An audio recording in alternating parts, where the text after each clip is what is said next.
Hello, Angela Storr with Exit Realty Horizons. Today I am here with broker owner Tom McCormick of Exit Realty Horizons. Tom, thank you so much for taking the time to chat with me today. Absolutely. And just to let everybody know why they should listen to you, besides my highest of recommendations, what's a little bit of your background and... Sure. I've been a real estate broker since 2002. Worked for a number of different builders in this market, and then have had this franchise operating for 13 years now, as of last week. Nice. Awesome. Yeah. So I'm sure you're the most popular guy in the room when you go anywhere with this market. Not so much. People want to know why they can't get their offers accepted, but. Yeah, so we're going to talk a little bit about that today. This market. Yeah. Thoughts? It's bonkers. It's a function of a couple of things, but I think the number one thing is demographics. Demographics are destiny. We have, the baby boom generation, and they are not aging out of their homes at the same average age. So typically people age out of a home around 79. Boomers are staying well into their 80s, and so they're not listing their houses. And then you have millennials, and then the zennials, or whatever we're calling the next one. There's more of them than there were boomers. Okay. And they have all delayed household formation and buying properties. Well, add in a global pandemic, and life happens, or real estate happens when life happens: birth, death, marriage, divorce, job change. Add all those things together, you have way more demand than you have supply, and it's a challenge to get an offer accepted in this market. It really is. So speaking of, what are you telling your buyers when you first meet with buyers? What expectation are you setting with them as far as offers? Yeah, every sub-market is a little different, but depending on the price point that they're shopping in and what their needs are, I try to make sure that people understand that, well, if you're pre-approval from your lender, which we're not going to start looking at houses until you have one, right. If that says this number, we're looking at that number minus about 20 to 25% is the properties that we're going to look at. Okay. If your pre-approval's for 300, we're shopping around 250. Because if you can't go over 3, we're not looking at a $300,000 or $290,000 house. You're not going to get it. So what is average what's average like sale price versus like close price? So southeastern Wisconsin, the numbers just came out for the first quarter. Average, right. Includes distressed properties, which are selling for less than list price because they're distressed properties. We're about 103%. Okay. Now, that's not bad when you look at it. Right. But we're also seeing, when you take those distressed properties out of that picture, you're probably looking 20 to 25% over list. Okay. Is not out of the question. So then that begs the question as far as appraisals, because I know a lot of people offering that 20 to 25% over list, then they're worried that the appraisal comes back. I mean, people are putting in an appraisal gap, which for anyone who's not familiar with that, they're saying if the appraisal doesn't come back at the 225 I offered, I will pay between the 195 list and the 225. If it comes back at 200, I'll cover that $25,000. So, I mean, appraisals, how are they? So appraisers are going to look at recently sold properties that are similar, right? They're looking for comparables, comparable in time and in space, and in, amenities, right? Same number of bedrooms, same number of bathrooms. How recent did it sell, and is it in the same neighborhood or a very similar neighborhood? Square footage, all those things. They can only use sold comps for value. They will look at active with offer and pending properties, which are obviously an indication, but they don't know what that sold for until it closes. Right. So they will look at them and take them as an indication of what the market's doing, Okay. but they can't use them as comps. Right. So it does create a challenge, and we are seeing people having to pay the difference, paying part of that gap. Right. If the lender is okay with it and the purchaser can afford it, I'm not opposed to the idea. I think there are some other techniques to use as an agent, as a buyer's agent, when you're representing a buyer, that, with our fiduciary responsibility to that buyer to do what's in their interests. Right. Making a recommendation to pay an appraisal gap may not be in their best interest. There may be other ways that we can help them get that deal without offering that much on that appraisal gap. I like to use a seller incentive where, look, seller, we understand that you're going to get lots of offers. If you take our offer right now, we'll give you more money. Okay. Those types of things where you're structuring the offer a little bit differently. Sure.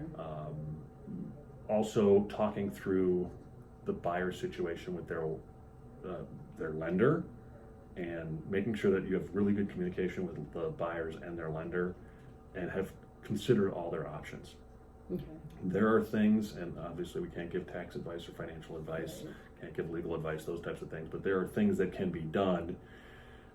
For instance, if a purchaser has a whole life insurance policy, you can borrow against the value of Okay. the policy and pay yourself back later, or not. That's up to you. But that's an option to get money for an increased down payment, which means you've got or potentially removing a home sale contingency Mm-hmm. and not having to write that contingency in the offer, which puts you ahead of anybody who has one. Those are the kinds of things that you can, levers that we can pull if we have good, clear communication with the buyer. Awesome. Okay. And so now for the sellers, what expectations do you set with sellers? Because you may think it's easier for an agent to be a listing agent, but there's still a lot of time and energy that goes into selling someone's home. Despite the crazy market, you still have to properly prepare your home and yourselves, and plan on being gone for a weekend. Because you're going to have a ton of showings over that first few days of showing the house. Again, this goes back to setting expectations for your client, whether Right. that's a buyer or a seller. If we can properly set those expectations, that they understand, yes, we're likely to get multiple offers. We're going to, and I don't want to give away all our secrets, but there are some things that we can do to structure when the property hits the market, and when we're going to respond to offers and those types of things, Mm-hmm. to get the best bang for our buck for our sellers. Because again, with a fiduciary responsibility to the seller as a listing agent, Right. our job is to get them the most for their money. That said, the highest price is not always the best deal. Right. Right. I would much rather have a cash non-contingent offer for less money than something that has financing with a non-conventional mortgage, for instance, an FHA or a VA or those types of things, because those are subject to different appraisal rules, those kinds of things, which Right. can make it more challenging for us to get the deal closed. Getting the offer is not always the hardest part. Right. So we're still working out there on those listings when you're asking for reduced commissions. I can tell you, expecting. I can tell you that we've seen properties come in and list and get 30, 40 offers at a time. Remember that your listing agent has to review all of those offers and understand the ins and outs of each and every one of them so that they can make the best recommendation to you. That's a lot of work. Right. And so properties, I just went through this recently, properties that are coming back on the market. Indeed. And how is that going in general? It worked out well for my seller so far, but is it working out well for everyone? Not always. And remember that if a deal falls through for one reason or another, if an inspection was done, the sellers have a legal responsibility to disclose their knowledge of any defects in the property. Right. Oftentimes what we see is a deal will fall apart on an inspection, and then it just comes back to market, and they're expecting that they're going to get a bunch more offers. Well, the agent has to disclose anything that the seller doesn't. So we want to make sure that our sellers know ahead of time, here are the rules, we're going to follow them.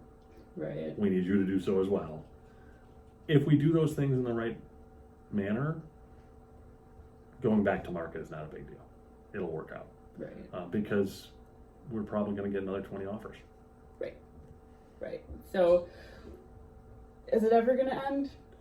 Do buyers have any hope this year, next? So I was having this conversation with somebody yesterday. There's never not a good time to buy property. Real estate is the foundation of wealth in this country. Right. Well, that actually, I'm glad you brought that up, because I've heard several buyers say, I don't want to overpay for my house. Like, I don't want to be underwater right away on a home. Yeah, that's assuming that the markets are going to shift dramatically. And going back to the first thing I said, demographics being destiny, there's no indication that that's going to happen. Right. The millennial and zennial generations are bigger than the boomers. As the boomers finally start to age out of their properties and list them, the demand is still going to be there. So, we cannot keep up with the demand. The builders can't build enough houses for the amount of people who are looking. That's just a straight fact. Okay. And so I don't see a dramatic decrease in demand. I don't see a dramatic increase in supply coming. The price of materials is such that builders who can build, it's more expensive to build significantly. So there's no real end in sight. I think it will moderate. I don't think we're going to see quite the crazy market that we've seen this spring continue into next year. Okay.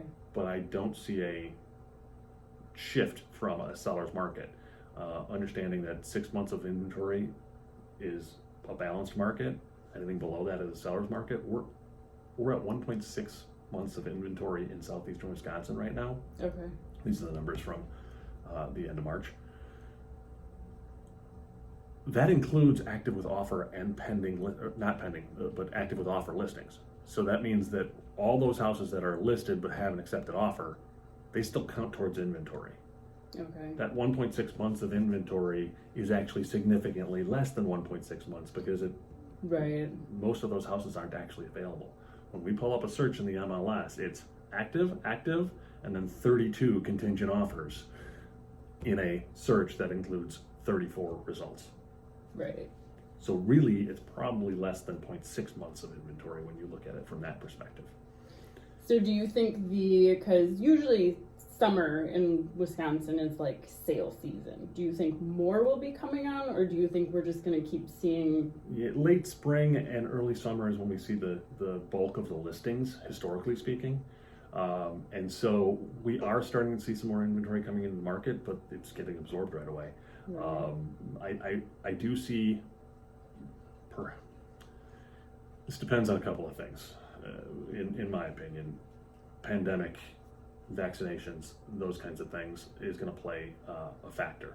How quickly things can really, really reopen and people can get back to some semblance of life as we knew it in the before times. That's going to be a big factor, but I don't see us lacking in demand. Perhaps some more supply, which will moderate the effect of the seller's market. But do you think people going back to work will put their house search on pause or hold, or since they're not home all the time, they'll just deal with the space they have? That may have a moderating effect on demand. Okay.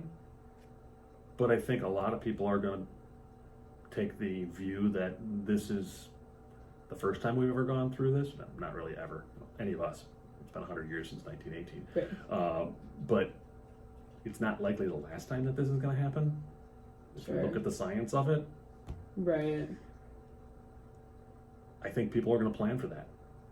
Okay. I think a lot of people and a lot of businesses aren't going to bring everybody back. and they're not going to Right. bring them all back full time. Right. So you may be going back to the office, but you're not gonna you're gonna be splitting time, and you're still have to work from home part Sure. of the time, or might want to.